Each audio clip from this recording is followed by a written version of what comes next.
ចាជំរាបសួរបងប្អូនទាំងអស់គ្នាថ្ងៃនេះផ្ទះរបស់ខ្ញុំធ្វើទឹកប៉មញ៉ាំជាលក្ខណៈគ្រួសារផងដែរចំពោះប៉មហ្នឹងគឺខ្ញុំហាន់ជាចំណិតស្ដើងដូចដែលក្នុងវីដេអូខ្ញុំបង្ហាញអញ្ចឹង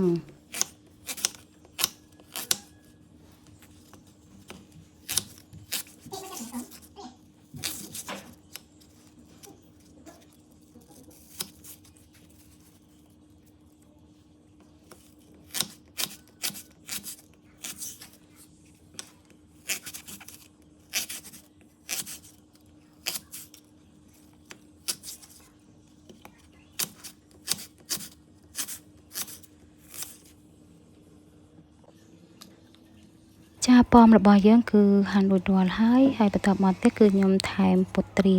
ហ្នឹងគឺខ្ញុំយកចំនួន4គ្រាប់ផងដែរហើយបន្តមកទៀតគឺខ្ញុំបន្ថែមគល់កូរជីហ្នឹងគឺសម្រាប់ផ្ដល់សុខភាពរបស់យើងឬក៏មួយទៀតបន្ថែមគ្រាប់ឈាមរបស់យើងផងដែរហើយជាមួយនឹងស្ករក្រាមផងដែរបងប្អូន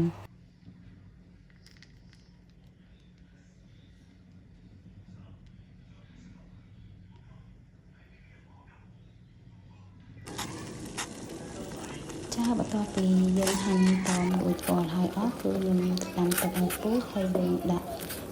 ផ្លែប៉មពុទ្រាជាមួយនឹងគល់កូរជីនេះចូលផងដែរហើយចំពោះការរំងាស់វិញហ្នឹងគឺខ្ញុំទុករយៈពេល15នាទីដើម្បីឲ្យវាចេញជីវជាតិនៅក្នុងនឹងទាំងអស់តែម្ដង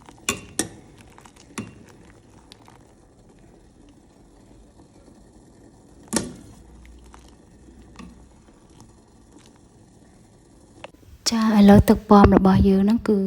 ខ្ញុំបានរំងាស់គ្រប់ហើយអញ្ចឹងខ្ញុំបានយកទឹកប៉មរបស់យើងចាក់ដាក់កែវផងដែរដើម្បីហូបគឺឲ្យយើងមានសុខភាពល្អចំពោះរាងកាយផងដែរអរគុណច្រើន